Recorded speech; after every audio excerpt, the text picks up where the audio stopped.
المصطفى ذو رأفة وذو وفاء وذكره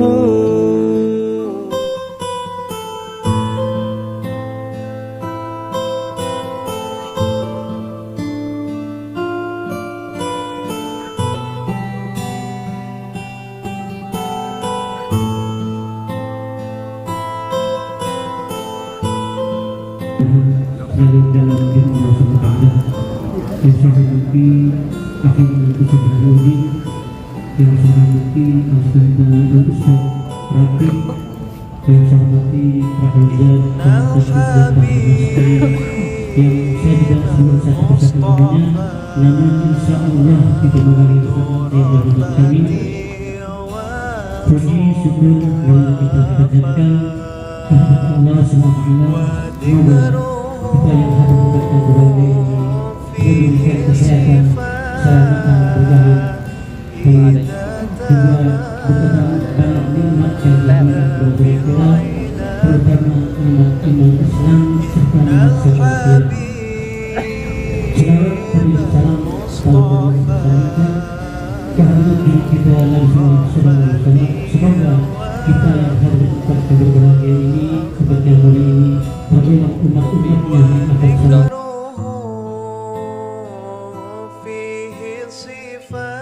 Ini sahibul kita jatuh sebagai adinda Abdul beserta keluarga besarnya kita doakan semoga diberikan kesehatan selalu, keberkahan dan keberkahan usahanya.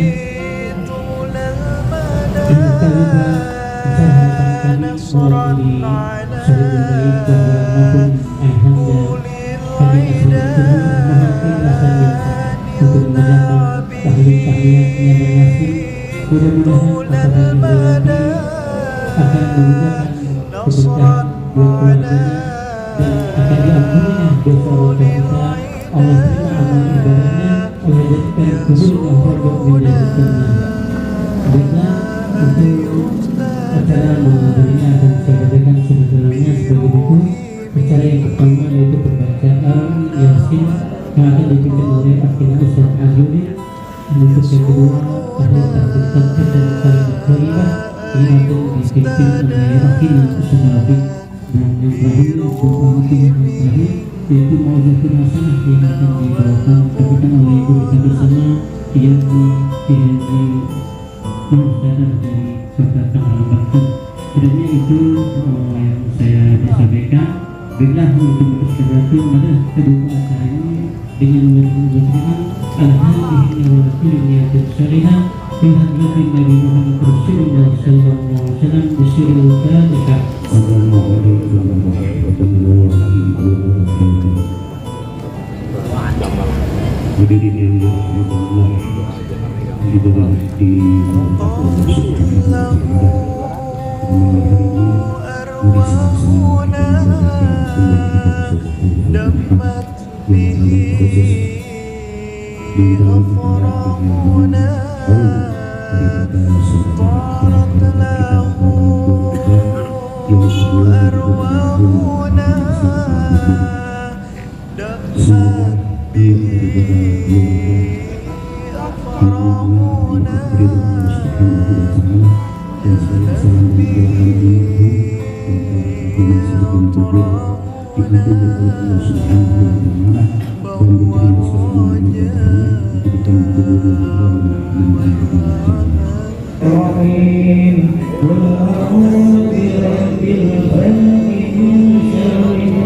Lantaran kita belum punya bekal, kita nggak mau mati. Sadar itu, sadar kita. Paham itu. Kenapa kita nggak mau mati sekarang? Karena kita belum punya bekal. Tololnya kita udah tahu kita kematian, nyantai aja, kan goblok. Ada ajan cuek, ada pengajian cuek,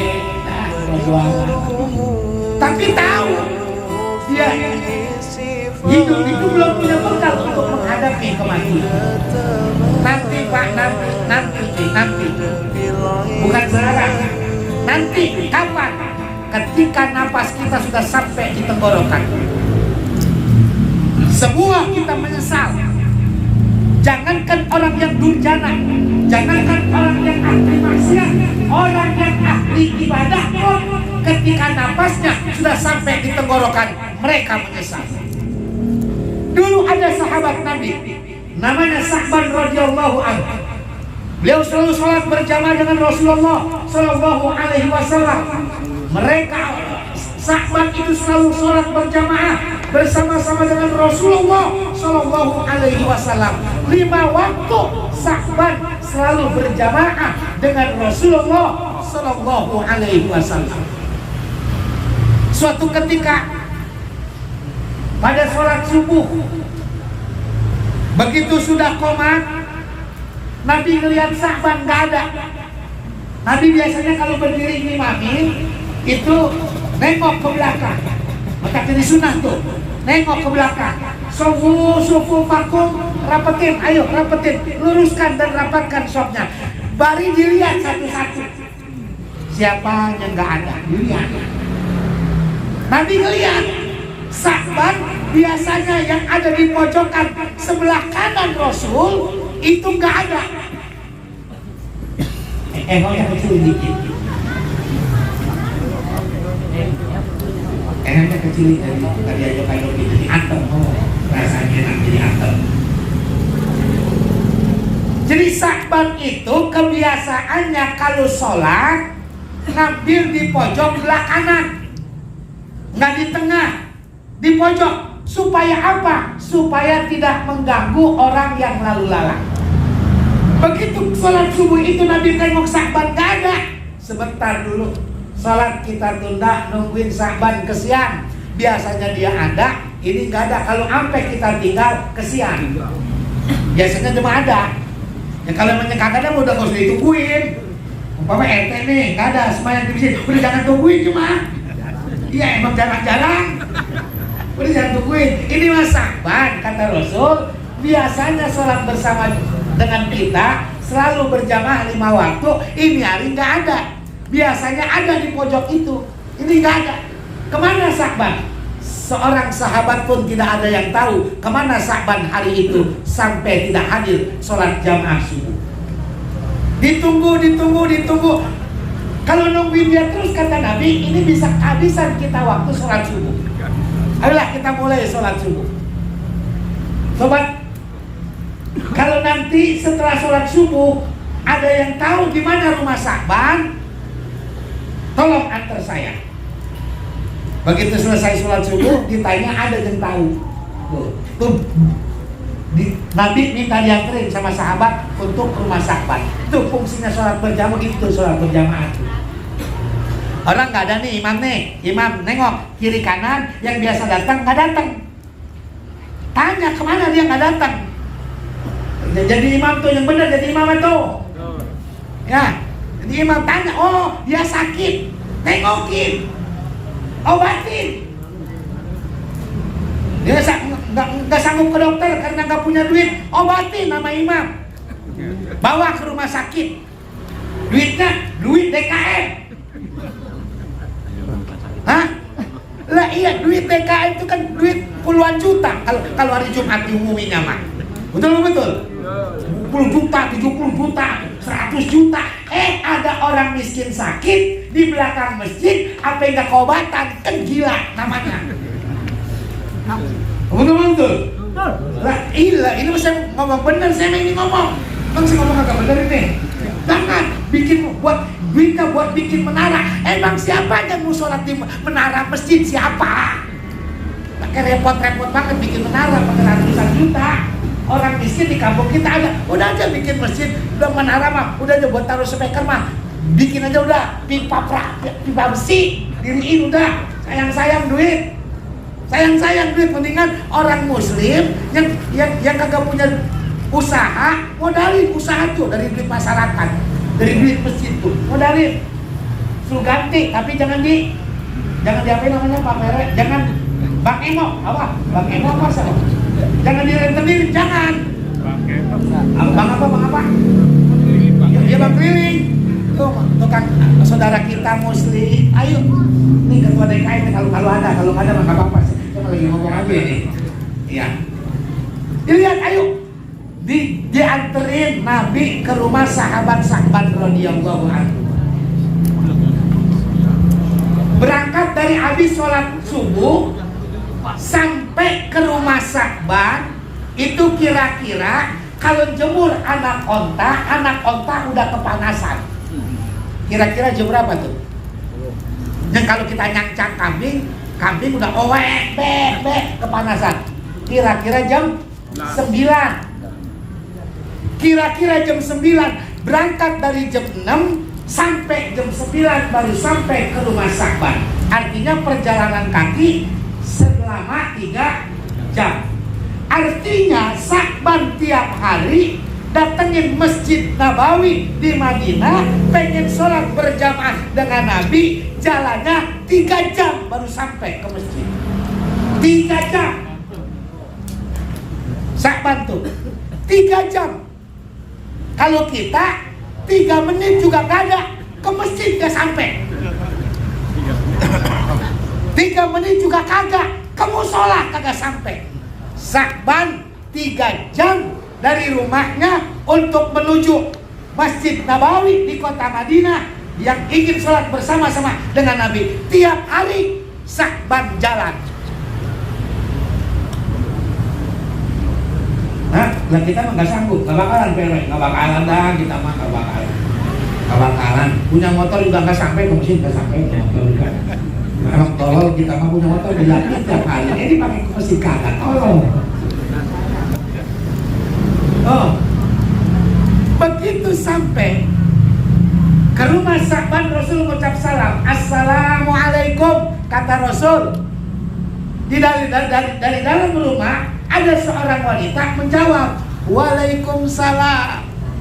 Kata perempuan itu tadi. Kata Rasul, benarkah ini rumah Sa'ban? Betul, ya Rasulullah. Aku ingin ketemu dengan Sa'ban sekarang ini. Kenapa tadi dia tidak sholat subuh berjamaah di masjidku? Kata perempuan itu, ya Rasul, Sa'ban tadi pagi telah meninggal dunia dan sekarang baru saja beres pemakamannya.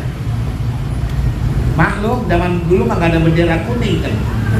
Kalau sekarang mah ada orang mati, bendera kuning ditaruh, jadi ketahuan ada orang mati, Iya, kalau dulu mah gak ada.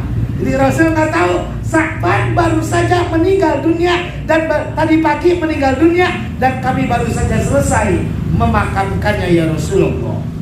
Oh, kita doakan. Lalu perempuan itu ngomong, ya Rasul, tadi ketika sakaratul maut aku dengar ucapan dari mulut suamiku Sa'ban radhiyallahu anhu.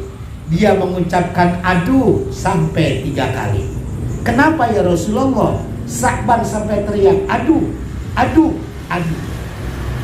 Rasulullah Shallallahu Alaihi Wasallam diberikan wahyu oleh Allah Subhanahu Wa Taala memberitahukan kenapa Sa'ban sampai mengucap aduh sampai 3 kali.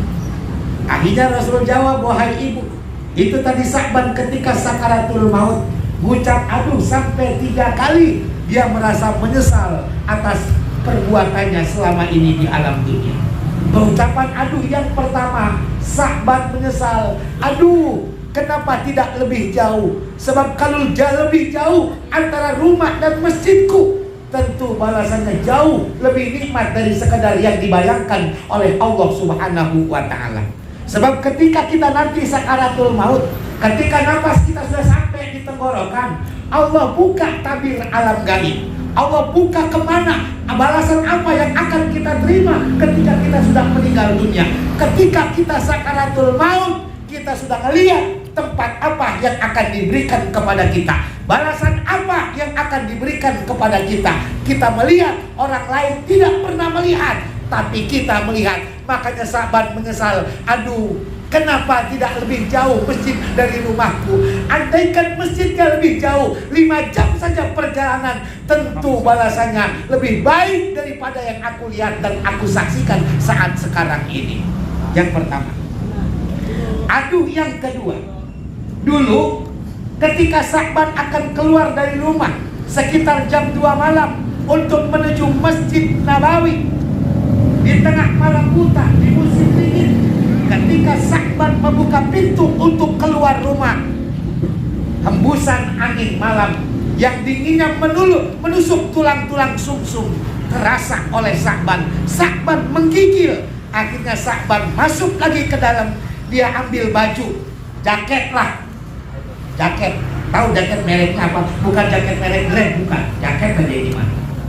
Ambil jaketnya, dia pakai untuk melindungi tubuhnya. Begitu Sa'ban sampai di tengah jalan, dia saksikan ada seorang laki-laki yang sedang menahan kedinginan karena dirinya tidak berbaju. Akhirnya jaket yang tadi dia pakai itu dia buka, lalu dia pakaikan kepada laki-laki yang tidak berbaju itu, lalu dia bimbing sama-sama menuju masjid Rasulullah Shallallahu Alaihi Wasallam. Ketika itu Sa'ban teriak, aduh, andaikan bukan jaket jelek yang aku pakai, andaikan bukan jaket bekas yang aku berikan kepada orang itu, baju yang aku pakai, baju gamis yang begitu cakep, baju gamis yang begitu indah, aku berikan kepada laki-laki yang kedinginan itu, tentu nilai balasannya jauh lebih baik dari sekedar apa yang Allah gambarkan saat sekarang ini. Aduh, yang kedua. Aduh, yang ketiga. Kata Nabi, wahai istri Sa'ban. Sa'ban mengucap aduh yang ketiga karena dia diberikan gambaran oleh Allah Subhanahu wa ta'ala. Saat dia sakaratul maut, diberikan balasan tentang apa yang pernah dia lakukan dulu. Ketika Sa'ban selesai melaksanakan ibadah kepada Allah Subhanahu wa ta'ala, dia punya bekal 1 lembar roti, 1 cuntang susu. Lalu sedang asik-asiknya dia akan nikmati roti itu, dia akan nikmati susu itu. Datang seorang pengemis, lalu minta pengemis itu, wahai Tuhan, berikan aku sedikit makanan, berikan aku sedikit minuman. Maka andaikan semuanya pada waktu itu aku berikan, tentu jawabannya lebih daripada ini. Aku berikan sebelah untuk si pengemis, sebelah untuk aku, setengah gelas untuk si pengemis, setengah gelas untuk aku. Maka balasannya seperti ini. Andaikan aku berikan 1 gelas kepada si pengemis, andaikan aku berikan 1 buah roti tanpa aku belah untuk si pengemis itu, tentu balasannya jauh lebih baik daripada ini. Penyesalan Sa'ban. Orang baik, orang cakep aja masih nyesel. Apalagi kita nanti, yang gak ada namanya baik-baiknya kita. Masya Allah. Kan begitu. Ketika Allah cabut roh seseorang, nah pasti sudah sampai di tenggorokan.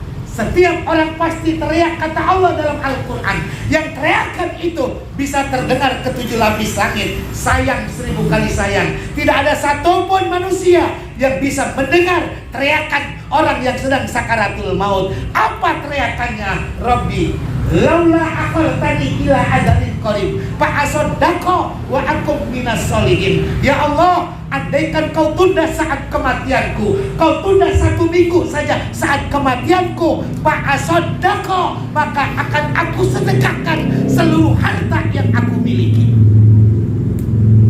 Pokok kata kalau Allah tunda nih Bang Fahru Roji nggak punya material, dia udah dijual sama dinasnya. Kalau ditunda dulu nih, Pak Sodako, seminggu saja akan aku sedekahkan seluruh hartaku, kontrakanku akan aku jual, aku akan sedekahkan untuk masjid, untuk anak yatim, untuk janda-janda miskin, semuanya aku jual. Bini juga Allahku saya jual buat sedekah. Kalau belum mati tanya, sayang aja bini kita mah nggak laku, Pak. Siapa yang mau bini kita? Kita juga udah enak melihatnya. Lagi ya sampai segitunya orang Pak Asodak itu pakai harfu taukin, Ustaz. Sungguh-sungguh pasti akan aku jual seluruh hartaku buat aku sedekah. Wa akum minas solehin, dan pasti aku akan jadi orang yang soleh. Kalau kemarin sholat asar, sholat johor saya jam 2:30, jam 3 kau tunda saat kematianku, maka aku akan jadi orang soleh. Jam 8 pagi saya udah sholat johor. Oh, saking solehnya. Dia janjinya kan begitu, Pak asodaku wakum minasolihin. Cuman sayang Pak, nggak ada cerita Allah pakai nunda ajal seseorang, nggak ada cerita, nggak ada cerita. Sebab Allah yang kuatkan dalam firman-Nya, idza jaa ajaluhum la yastakhiruna sa'atan wa la yastaqdimun. Kalau ajal sudah tiba, nggak bisa maju, nggak bisa mundur, nggak bisa protes sama malaikat. Entar dulu malaikat, saya kan belum kawin lagi. Nggak ngaruh malaikat mah. Mau kawin lagi kayak mau kagak kayak cabut. Punya bini 1 kayak punya bini 2 kayak udah waktunya dicabut. Entar ya, entar mana kontrakan saya belum lunas, nggak pakai mikirin utang lunas. Udah waktunya mah. Nggak ada istilah nggak ada ditunda. Sampai Nabi Musa dulu. Nabi Musa kan protes Nabi Musa. Ketika malaikat Israel ditugaskan oleh Allah untuk mencabut ruh yang mulia dari jasad Nabi Musa alaihi salam, Nabi Musa protes, nanti dulu Israel maksudnya. Ya nanti dulu, jangan main cabut-cabut aja. Gini-gini kan gua petugas Allah, bukan petugas partai, petugas Allah. Kan kalau Jokowi mah petugas partai kata Bu Mega. Kalau Nabi Musa mah petugas Allah. Jangan main cabut sembarangan. Aku mau tanya dulu, kenapa Allah mau cabut ruhku tidak kasih tahu dulu? Padahal aku kan nabinya, aku kan rasulnya, aku kan utusannya. Aku mau tanya dulu. Sebab satu-satunya makhluk manusia yang bisa kongkong sama Allah dijawab langsung itu Nabi Musa. Iya. Tempat kongkonya Bukit Tursina. Kita juga tiap hari mah kongko sih. Kita juga bisa kongko kalau kita mau. Hah? Bisa kongko, kan sholat kita kongko kita sama Allah. Sholat kita adalah bicara kita kepada Allah. Cuman Allah nggak jawab. Allah dengerin aja, gua tahu kata Allah gitu. Ya itu mah kira-kira terserah kita, itu mah ada yang kongkonya rajin, ada kongkonya rajin. Udah 5 waktu kongko sama Allah, masih ditambah dengan sholat paginya duha, masih ditambah dengan tahajud, masih ditambah dengan hajat. Jadi sholat kita itu kongko. Kalau lantaran kita sama PA, jadi sembahyang kita jadi banyak main-main. Belajarnya kurang tapi lulus. Coba kalau kita lihat apa itu rukun ihsan. Apa rukun ihsan? Anta budana Allah ka'annaka taroka fa in lam taro yaroka. Kalau ibadah itu kepada Allah, kalau sholat itu seakan-akan kita ngelihat Allah. Kalau Allah kita nggak dapat lihat, yakin dan percayalah bahwa Allah pasti ngelihat kita. Jadi kalau Allah ngelihat kita mah, kita nggak berani sembahyang pakai kaos semen cap 3 roda. Gitu. Nggak berani kita ibadah sembarangan kepada Allah. Peci kita udah pada bulu, baju kita bau, badan kita udah nggak karu-karuan. Kenapa emang? Allah lihat kita, maka ibadah kita bener. Belantaran sholat kita nggak mikir gitu lah. Sholat di rumah ini, siapa yang ngelihat kita? Kadang-kadang pakai kaos kutang jadi aja, sial lu mah. Ketemu RT aja nggak berani pakai kaos kutang lu. Apa ketemu Allah pakai kaos kutang? Lu mah. Gitu ya. Kalau berdoa juga, kita merasa doa kita didengar oleh Allah. Allah dengar apa yang kita minta. Allah dengar apa yang kita mau. Allah dengar apa yang kita keluhkan kepada Allah. Jadi enak, ibadah kita enak. Ya, kalau emang nggak ngerasa mah jauh dekat Allah, beres. Jadi masya Allah. Akhirnya Nabi Musa tanya tuh ke Bukit Tursina kepada Allah, ya Allah, malaikat Israel telah datang kepadaku, katanya atas perintah Engkau untuk mencabut ruhku dari jasadku ini. Kenapa Engkau tidak kasih tahu aku lebih dari dulu? Jauh-jauh hari engkau kabarkan kepadaku. Kenapa begitu mendadak ya Allah? Apa kata Allah? Musa, udah gua kasih tahu dari dulu. Itu rambut lu tumbuh uban kan bukan baru minggu kemarin. Dari 3 tahun yang lalu rambutmu sudah bertabur uban. Kulitmu keriput bukan baru bulan kemarin. Dari bulan-bulan yang lalu kulitmu sudah mulai keriput. Bahkan matamu, penglihatanmu sudah mulai kabur. Bukan baru bulan kemarin. Bahkan sudah ada 5 tahun kali aku perhatikan engkau pakai kaca minus. Baru banyak udah ada zaman optik kalau dia. Udah optik kan jualan kacamata. Gigimu mulai gugur. Bukan baru bulan kemarin. Dari 3 tahun yang lalu kau udah gak sanggup makan kacang. Apalagi biji ketapang. Gigimu sudah mulai kendor. Bukan baru kemarin wahai Musa. Itu tandanya kau sebentar lagi akan masuk ke lubang kubur, tapi kamu tidak sadar. Kan begitu kita. Ini lubang ini, ya saja. Kita kan pada lubang ini. Nggak lama lagi. Saya emang nggak yakin sih, saya masih bisa hidup 50 tahun lagi. Nggak yakin saya. Iya, nggak yakin saya mah. Iya. Nggak yakin saya mah, kalau sekarang aja udah 50 lebih. Masih hidup 50 tahun lagi, berarti umur saya 100 tahun. Emang apa enaknya hidup aki-aki coba? 100 tahun masih hidup, apa enaknya coba?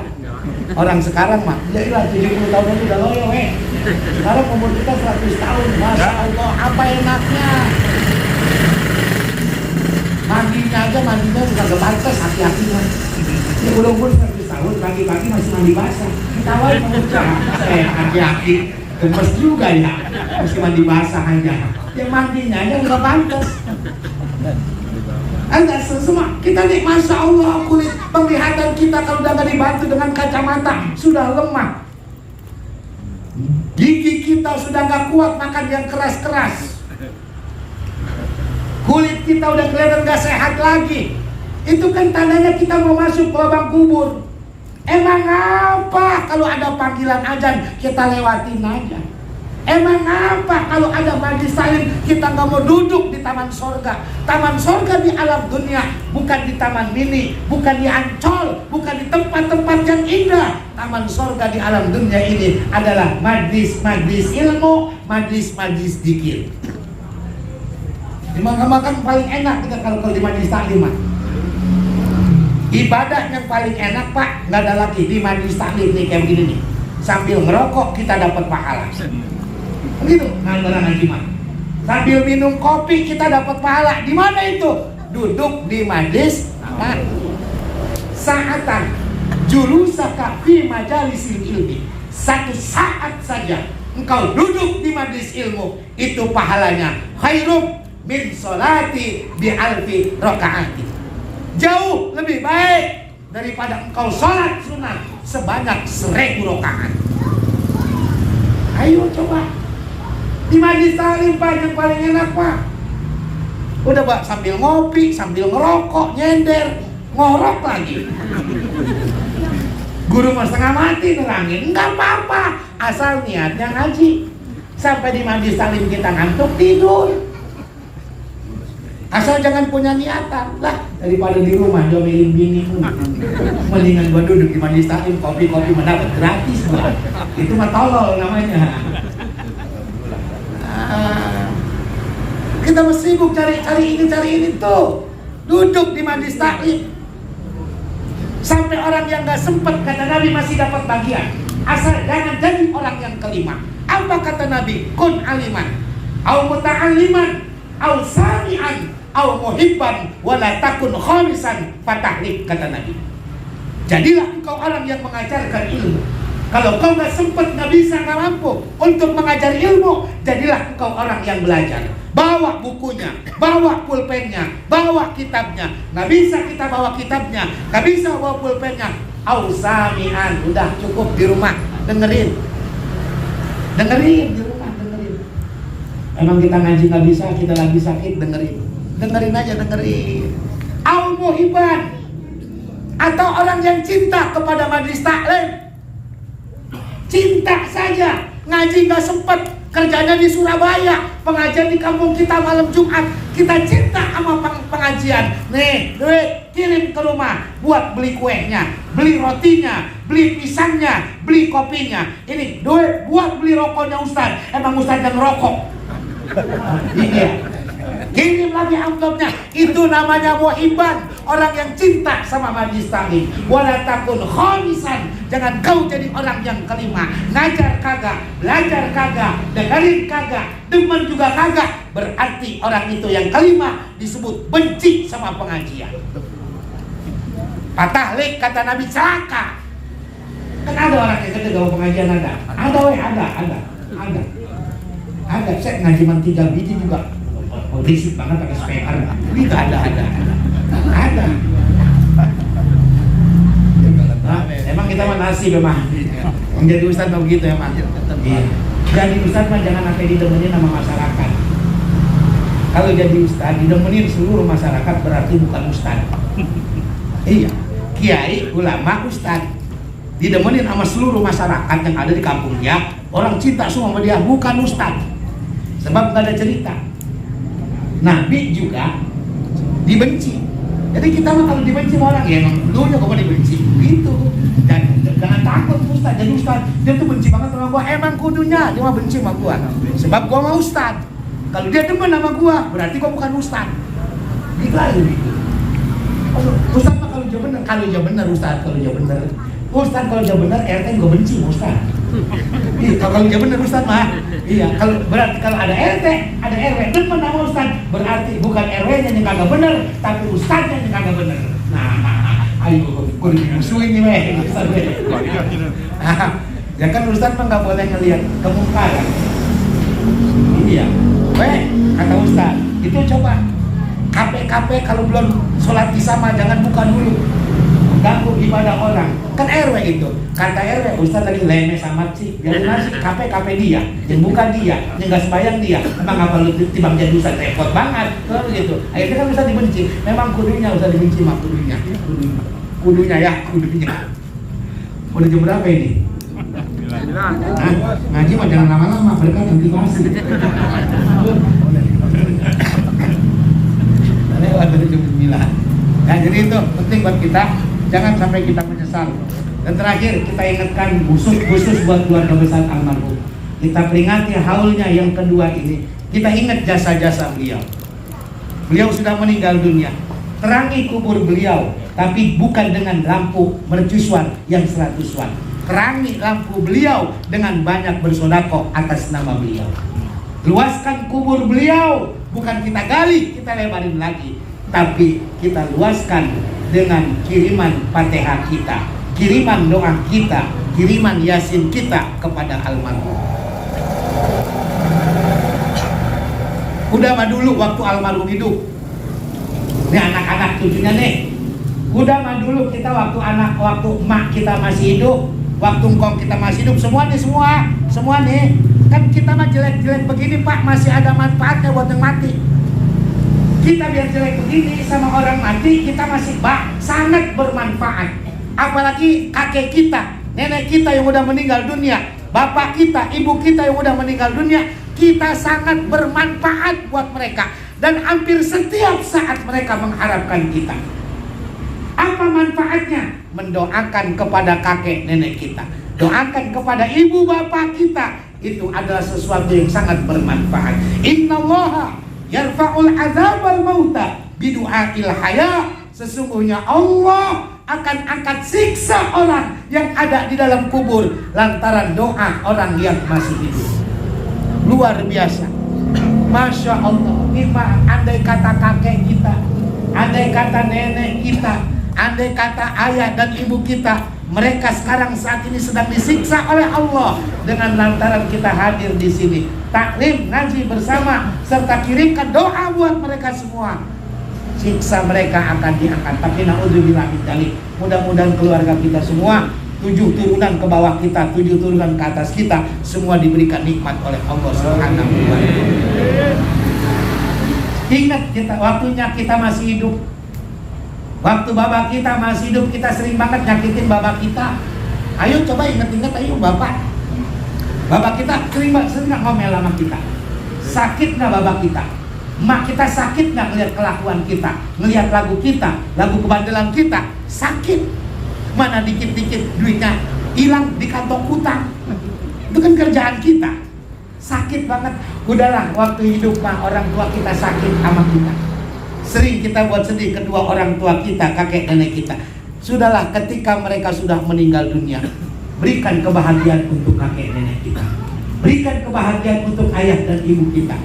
Berikan kesenangan buat ayah dan ibu kita dengan doa kita kepada Allah Subhanahu wa taala, dengan ibadah kita kepada Allah Subhanahu wa taala. Sebab ibadah sang anak walaupun tidak diniatkan untuk pahalanya untuk orang tuanya, kalau anak sendiri, darah daging sendiri yang beribadah, yang sholat, yang baca Quran, yang sodako, yang zikir, yang ngumpulin orang untuk diajak beribadah, dia walaupun pahalanya tidak diniatkan untuk kedua orang tuanya, kalau itu perbuatan darah dagingnya, pasti pahala itu akan sampai juga kepada kedua orang tuanya.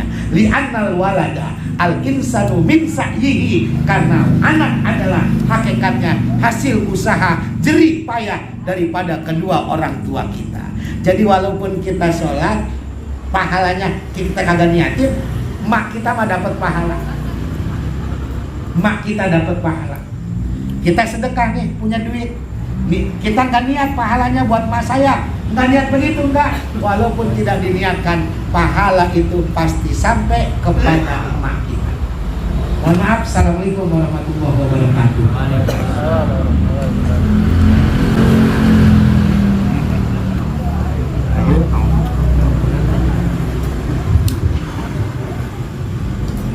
Sama-sama kita akhiri dengan pembacaan doa.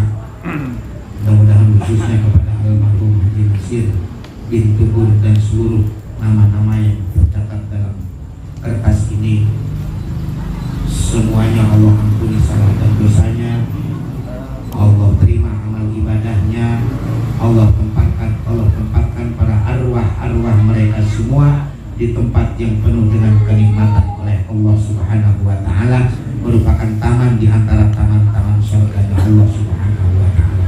Ala hadhihi niyah wa ala kulli niyatin sholihah wa ila hadratin nabiyil mustafa wa rasulil mujtaba sayyidina Muhammadin murtada wa ala alihi wa sahbihi ajma'in, khususan li ruhi Haji Nasir bin Tugur, khususan ila ruhi Haji Nasir bin Tugur, wali furuhi wali usuli.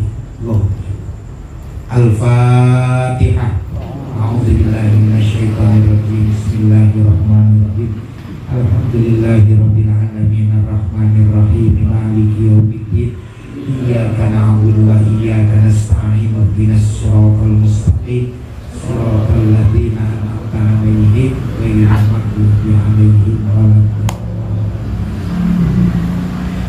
Wa'fu 'anna ya karim ya dzal jalali wal ikram. Allahumma shalli 'ala sayyidina Muhammadin fil awwalin wal akhirin wa barik wa sallim wa radhiyallahu ta'ala kulli sahabati ashabi sayyidina Rasulillah ajma'in.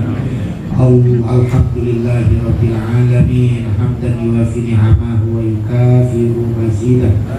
Ya Rabbana lakal hamdu wa lakal syukru kama yanbaghi li jalalikal karimi wa 'azimi sultanik. Allahumma salli ala sayyidina Muhammad wa ala alihi wa sahbihi ajma'in. Allahumma ighfir lana wa li walidayna warhamhuma kama rabbayana shighara. Allahumma ighfir lil muslimina wal muslimat wal mu'minina wal mu'minat al ahya'i minhum wal amwat, khususan di ruhi Haji Nasir bin Tugur. Allahumma ighfir lahu warhamhu wa'afihi wa'afu anhu. Allahumma ighfir lahu warhamhu wa'afihi wa'afu anhu.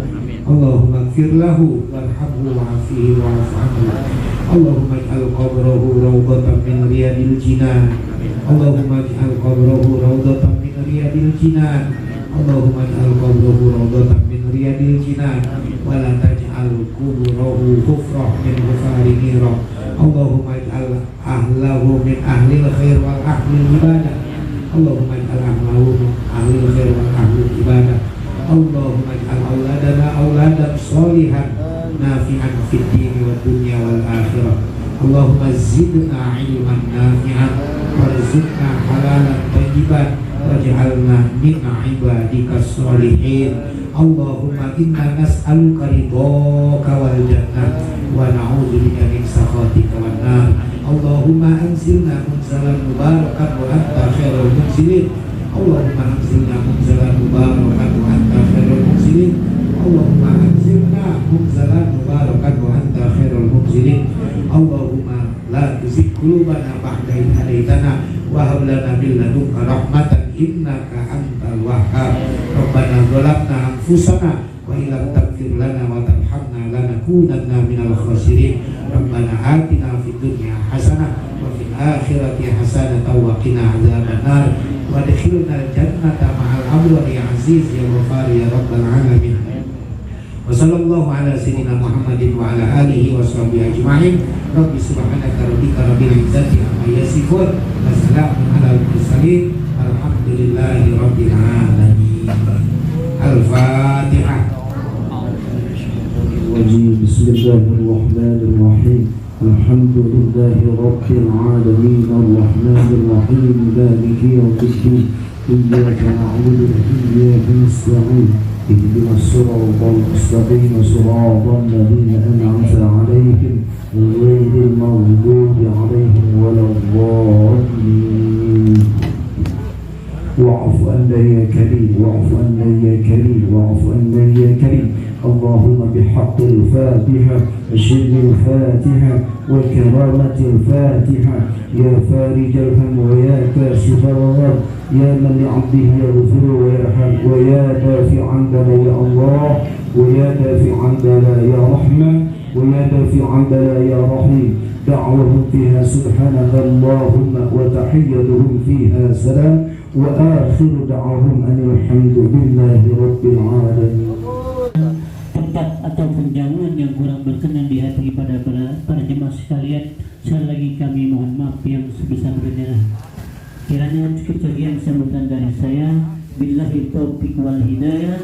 Wassalamualaikum warahmatullahi wabarakatuh.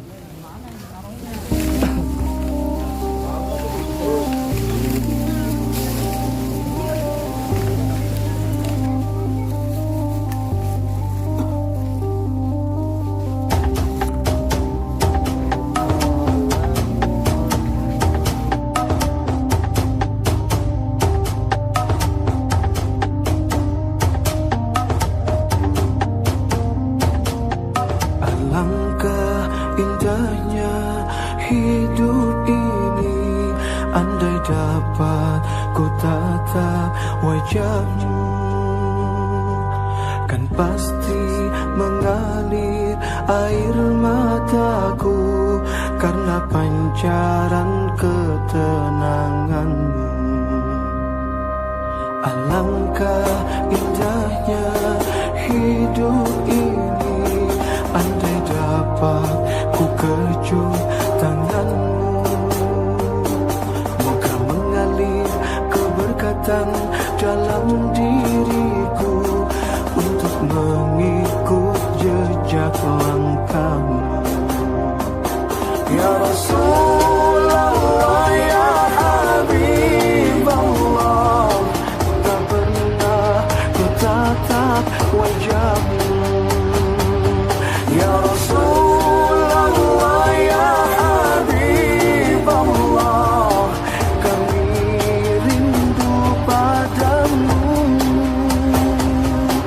Allahumma salli ala Muhammad, ya Rabbi salli alaihi wa sallim.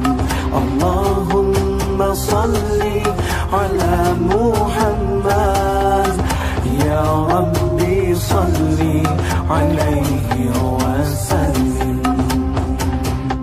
Alangkah indahnya hidup ini, andai dapat ku dekap dirimu. Tiada kata yang dapat aku ucapkan, hanya Tuhan saja yang tahu. Ya Rasulullah ya Habiballah, tak pernah ku tatap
hidup ini, andai dapat ku tatap wajahmu, kan pasti mengalir air mataku karena pancaran ketenanganmu. Ya Rasulullah, ya Habibullah, terimalah kami sebagai umatmu. Ya Rasulullah, ya Habibullah, kurniakanlah syafaatmu. Ya Rasulullah, ya Habibullah, terimalah kami sebagai umatmu. Ya Rasulullah, ya Habibullah, ya Rasulullah. Allahumma salli ala Muhammad, ya Rabbi salli alaihi wa sallim. Allahumma salli ala Muhammad, ya Rabbi salli alaihi wa sallim. Allahumma salli ala Muhammad, ya Rabbi salli alaihi wa sallim. Allahumma salli ala Muhammad, ya Rabbi salli alaihi